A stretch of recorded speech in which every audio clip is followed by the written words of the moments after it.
My cat was arrested. Years ago. No, you should. You can. All right, evening, everyone. My name's Perry. Gonna try to move around a little bit. Me and this podium haven't exactly gotten along in previous presentations.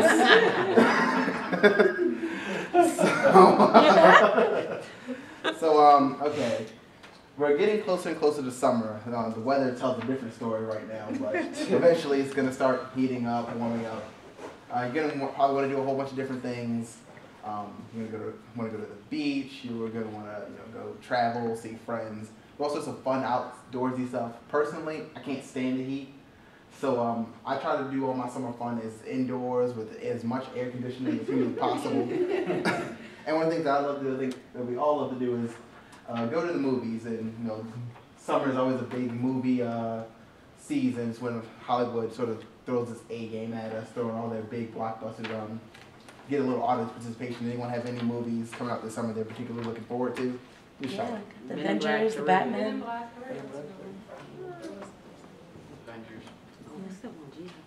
I'm glad a couple of you said the Avengers, because guess what my presentation is about? The Avengers. Okay. Next week, next Friday to be exact, Marvel will be releasing the Avengers, based on a lot of their famous comic book characters. For those of you that don't know, the way that the story goes is the official tagline is, there came a day unlike any other when Earth's mightiest heroes stood united against the common threat, fighting foes that no one hero could withstand. And this is all of them together. The lighting makes it a little hard to see some of their faces, but you got Thor, you got Captain America, Iron Man, and makes this movie kind of unique in the fact that it's actually sort of a sequel, in that there were 5 movies previous to this one that led up to it.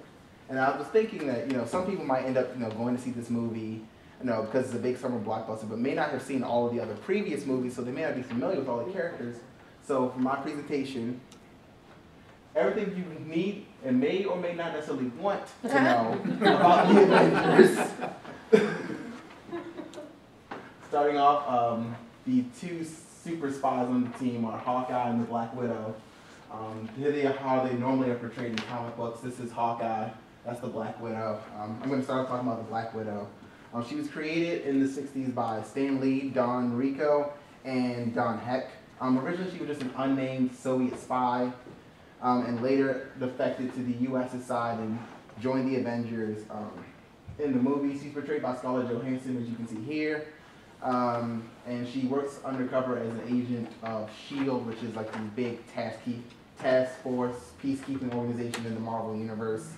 And she also works as caretaker for Iron Man, who I'll get to a little bit later. She doesn't have any real superpowers. She just is a spy. And, actually, here's a partner of Hawkeye, portrayed by Jeremy Renner. She's kind of running really fast. Renner's just kind of strolling, just kind of chilling, hanging out, like whatever. Earth's in trouble. It's Tuesday, I guess. He was created by Stan Lee and Don Heck. He was also first portrayed as a villain. Eventually, he too would defect to the Avengers. He works in the movies. He also works for S.H.I.E.L.D. alongside the Black Widow. Unfortunately, Hawkeye has never had any lines. In the movie that he was in prior to this one, he was in for all of maybe 3 seconds. So I don't really know what he does while he works on S.H.I.E.L.D. in the movies. His powers, he also does not have any powers, but his special ability, I should say, is that he has incredible accuracy, and he chooses for whatever reason to use his accuracy using a bow and arrow. Why he is so fixated on technology from the 16th century, I don't know. But let's move on. Next up is Nick Fury. Nick Fury is kind of an interesting case as a character. He was originally created in the 50s by Stan Lee and Jack Kirby. And originally he was white. What Marvel ended up doing at the turn of the new millennium is they created like this whole new universe thing, and they ended up changing Fury to a black guy. And they designed him after Samuel L. Jackson, who portrays him in the movie. So they basically hired Samuel L. Jackson to come onto the movie and play himself. And he basically just runs S.H.I.E.L.D. and he brings all the Avengers together. Next up is the Incredible Hulk, and you all probably know the story. There's a normal guy, he gets really angry, he turns into this big, huge raised monster in Hulk Smash. He was created by Jack Kirby and Stan Lee, and a fun thing about the Hulk is that originally he was actually gray, but they had problems printing him, so they decided to change his color to green, to the iconic green that we all know him as.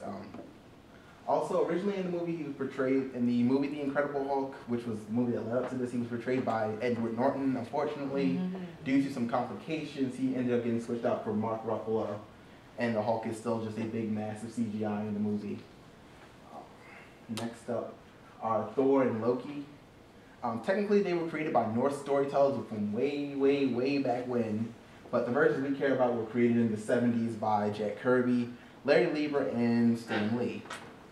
Thor was an arrogant prince of the realm of Asgard who was banished to Earth, which is known as Midgard, and to learn some humility, and then eventually he gets his powers back and he has his hammer that shoots lightning bolts, and he's the god of thunder. And then his brother Loki is the main villain of the movie. Loki is the god of trickery and evil.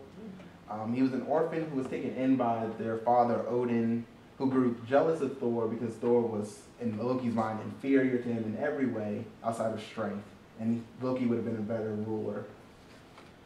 And next up is Iron Man.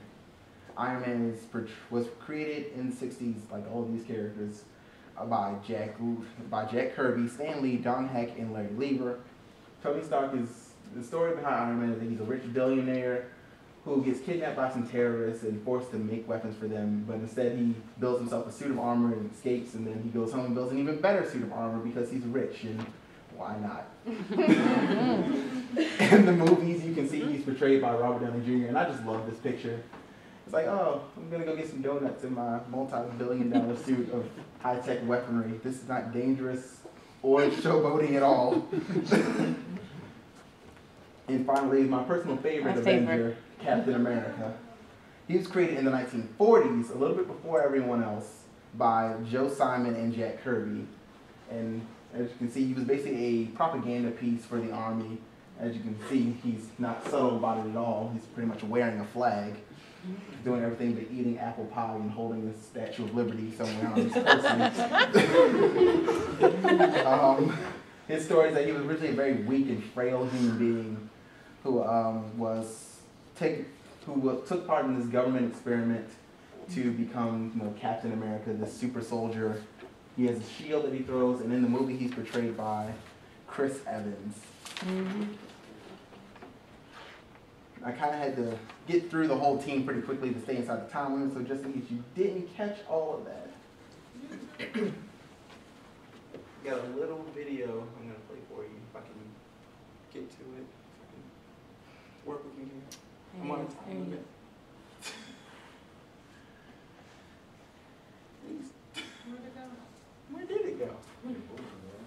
There he is. Right there.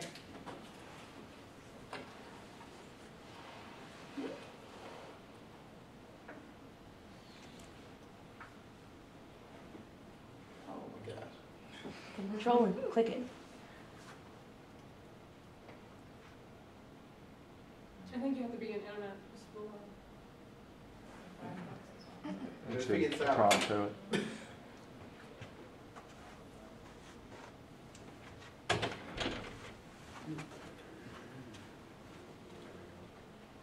Oh. Well, unfortunately I couldn't get the video I had for you up, but yeah, that is The Avengers.